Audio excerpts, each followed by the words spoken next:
So guys यहाँ पर हमने टाइम ऑफ फ्लाइट देख लिया था, रेंज देख ली है हमने, रेंज का फॉर्मूला क्या होता है, और रेंज के दो केसेस देखे हैं, एक तो alpha plus beta equal to 90 वाला, जिसमें दोनों केसेस में रेंज सेम होगी, ठीक है। और दूसरा हमने देखा था कि अगर मैं इसको 45 डिग्री पे लॉन्च करूंगा तो फिर मैक्सिमम रेंज आएगी। तो ये दो बातें मैंने आपको बताई थी, ठीक है। अब बात करेंगे हम इसके हाइट की, तो हाइट का फॉर्मूला कैसे निकालेंगे। तो भाई यहाँ पर है इसकी हाइट ये वाली, तो मुझे ये देखना कि भाई ड्यूरिंग द जर्नी ये कितनी हाइट पे जा रही है, जो हमने प्रोजेक्टाइल लॉन्च किया था ये मैक्सिमम कितनी हाइट पे जा रहा है। तो हाइट किसके लॉन्ग कवर हो रही है, ध्यान से देखो, हाइट तो वाई के लॉन्ग कवर हो रही है। अगर हाइट वाई के लॉन्ग कवर हो रही है तो हम इसको कैसे निकालेंगे, तो हमारे पास एक फॉर्मूला है, देखो, v square minus u square is equal to 2as।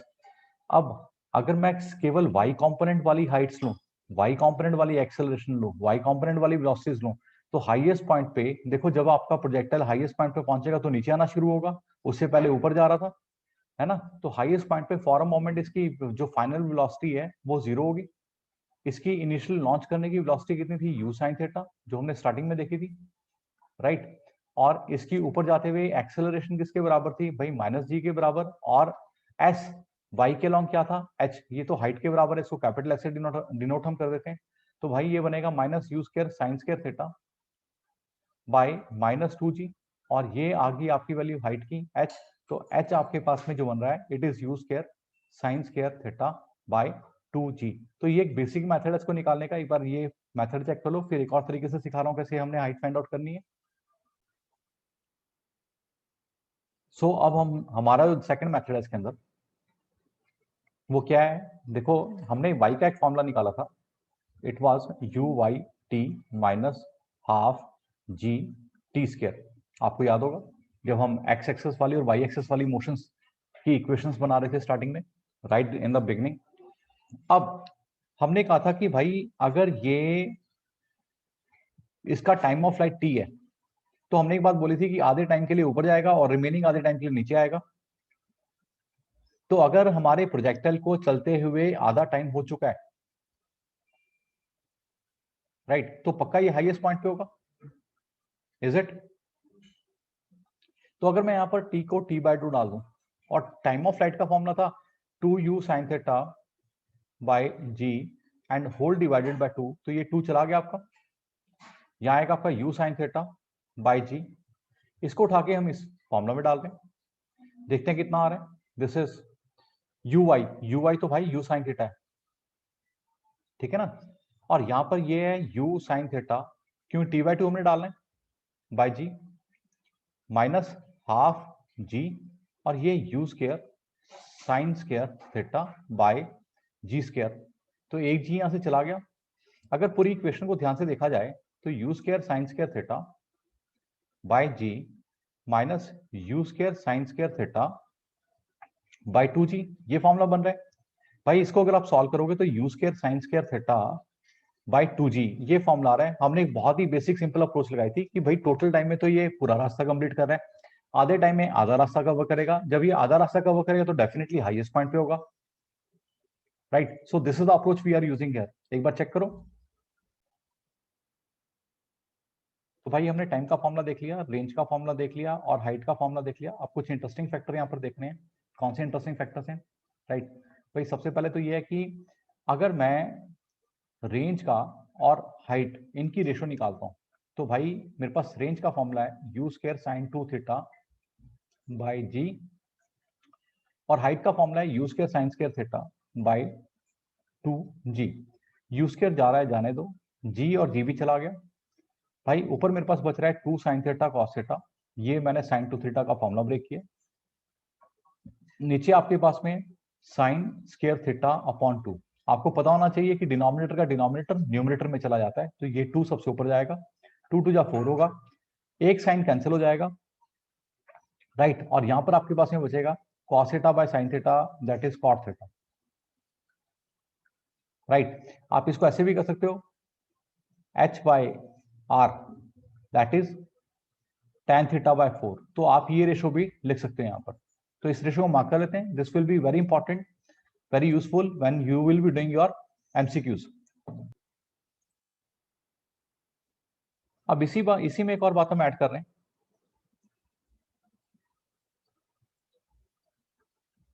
हम अगर अपने प्रोजेक्टाइल को भेजते हैं 45 डिग्री पे, तो आपको पता है 45 डिग्री पे रेंज तो मैक्सिमम आती है भाई, है ना। जब हम 45 पे लॉन्च कर रहे हैं और रेंज मैक्सिमम आ रही है, इस केस में ये h बाय आर मैक्स की रेशो क्या होगी, इस रेशो को हम देख लेते हैं, साइन 45 बाय 4, साइन 45 1 होता है, this is 1 bye 4, right. So ये एक बड़ी इंपॉर्टेंट रेशो एग्जाम में पूछी जाएगी आपसे। अब यहाँ पर हम एक और चीज देखने वाले हैं कि देखो, हमने कल कहा था लास्ट वाले लेक्चर में कि मैं इसको पहले अल्फा पे लॉन्च करूं और फिर मैं बीटा पे लॉन्च करूं। अगर अल्फा प्लस बीटा आपके पास में 90 बन रहा है, ये एंगल है अल्फा और ये एंगल है आपका बीटा, अगर आपके पास में अल्फा प्लस बीटा 90 बन रहा है, तो इसको आप कैसे विजुलाइज करोगे। तो यहाँ देख लेते हैं विजुलाइज करने का तरीका। भाई आपका अल्फा पे जो प्रोजेक्टाइल है वो जितने एंगल पे जाके गिर, जितनी रेंज पे गिर रहा है, आपका 90 माइनस अल्फा पे भी उतनी ही रेंज पे आके गिरेगा। तो ये बात समझ लेते हैं, ये थोड़ा सा मैंने एक रफ प्लॉट यहाँ बनाया, ठीक है ना। लेकिन जो बड़ी इंटरेस्टिंग बात है यहाँ पर वो ये है कि इन दोनों केस में अगर अल्फा प्लस बीटा 90 है, तो रेंज एट अल्फा और रेंज एट बीटा सेम होगी। कुछ बुक्स में इसको रेंज एट 90 माइनस अल्फा लिखा होता है, कोई बात नहीं, हम इसे 90 माइनस अल्फा बोल देते हैं। लेकिन अगर ये सेम है तो भाई हाइट का क्या होगा, क्या हाइट भी सेम होगी। वो कैसे हो सकती है, एक ने तो काफी हाइट कवर करी है और एक ने हाइट कम कवर करी है। ओके, तो यहाँ पर मैं इसकी हाइट निकालता हूँ, height at alpha by height at 90 minus alpha, जिसको हम बीटा भी लिख सकते हैं। तो ये आएगा you square sine square alpha. ये बड़ी इंपॉर्टेंट रेशो बता रहा हूँ, इसको आपने समझना है। और नीचे आपके पास आएगा you square sine square 90 minus alpha और नीचे 2g। आप सब कुछ जब सॉल्व करोगे, रेशियोज को आप कैंसिल करोगे, सिंप्लीफाई करने की कोशिश करोगे, तो आप देखोगे कि आपके पास में केवल sine square of alpha upon sine square of 90 minus alpha, जो कि कॉस स्क्वायर ऑफ अल्फा बन जाएगा, क्योंकि साइन 90 माइनस अल्फा सबको पता है, आपने लास्ट क्लास में भी किया था, sine 90 minus alpha cos alpha होता है। तो ये ratio tan square of alpha की फॉर्म में आ जाएगी। Let us mark this situation. Similarly हम बात करें टाइम की, time at alpha by time at 90 minus alpha, तो ये फॉर्मूला आपका होता है 2u sine alpha by g, और नीचे आपके पास आएगा 2u sine 90 minus alpha by g. सब कुछ सॉल्व करोगे तो आपके पास सिर्फ और सिर्फ बचेगा sine alpha by cos alpha, जो कि tan अल्फा के बराबर होगा। कुछ इंपॉर्टेंट कॉम्पिटिटिव एग्जाम्स के अंदर ऐसा भी आता है कि H of alpha by H of 90 minus alpha, इसकी ratio T square of alpha by T square of 90 minus alpha के बराबर प्रूव करना होता है, या फाइंड आउट करना होता है कि कौन सी ऑप्शन मैच कर रही है। तो ये एक रीजन उसके पीछे आपको हेल्प करेगा। I hope this is clear. अब एक बहुत ही इंपॉर्टेंट चीज है, राइट। भाई टाइम ऑफ फ्लाइट हमने देखा है ना, टाइम ऑफ फ्लाइट, फ्लाइट कितने बजे है भाई, ये मतलब नहीं है। टाइम ऑफ फ्लाइट का मतलब है कि कितना समय इसको पूरी जर्नी कंप्लीट करने में लग रहा है। मैंने दो ऑब्जेक्ट्स को यहाँ से थ्रो किया है। आज हम एक बहुत बड़ा शक दूर करने वाले हैं। भाई एक ऑब्जेक्ट ये था बहुत भारी भरकम, और एक ऑब्जेक्ट ये था बहुत छोटा सा, इसके साथ ही मैं बना रहा हूं। यहाँ पर मैंने दो ऑब्जेक्ट को लॉन्च किया, एक बहुत ही भारी है जिसका मास बहुत ज्यादा है, सेम एंगल सेम वेलोसिटी, और एक दूसरा ऑब्जेक्ट मैंने लॉन्च किया, सेम एंगल सेम वेलोसिटी, एक का मास बहुत बड़ा है, एक का मास बहुत कम है, कैपिटल एम की वैल्यू बहुत ही ज्यादा है as compare to m. Examiner अक्सर सवाल पूछता है भाई इनमें कौन पहले पहुंचेगा। सोचो एक बार। अब मैं आपको सिर्फ इतना बताना चाहता हूं कि देखो, चाहे मास बहुत ज्यादा है, चाहे 1 क्विंटल मास है, चाहे 2 क्विंटल मास है, चाहे 5 ग्राम मास है, अगर हम air friction, rotation of earth और ग्रेविटी वाले पार्ट को ग्रेविटी कांस्टेंट मान रहे हैं, बाकी दो पार्ट हम कंसीडर नहीं कर रहे, तो किसी भी तरीके से मेरे टाइम के स्टैंडर्ड फॉर्मूला के अंदर मास तो आ ही नहीं रहा। तो मतलब ये सेम टाइम में अपनी जर्नी को कवर करेंगे, राइट। ऑब्जेक्ट का या प्रोजेक्टाइल का भारी होना या हल्का होना, ज्यादा मास होना या कम मास होना, इससे कोई मैटर नहीं करता कि उसका पाथ कैसा होगा, वो अपनी जर्नी कंप्लीट करेगा। अगर दो ऑब्जेक्ट को, एक भारी है एक हल्का है, अगर उनको सेम टाइम पे सेम पॉइंट से सेम वेलोसिटी और सेम एंगल के साथ में लॉन्च करें, तो उनका पाथ बिल्कुल सेम होगा, दोनों एक समय पे नीचे आएंगे, राइट। तो आगे जब बात कर रहे हैं इसकी वेलोसिटी की, तो मैं यहाँ पर बड़ी इंपॉर्टेंट बात बता रहा हूँ। देखो आपने इस प्रोजेक्टाइल को लॉन्च किया, कितनी स्पीड पे लॉन्च किया, तो मान लेते हैं यू वेक्टर पे लॉन्च किया था, ठीक है ना।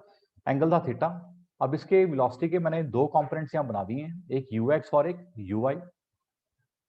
ux जो है आपका u cos ऑफ थीटा है, यहाँ है uy, this is u of sine of theta.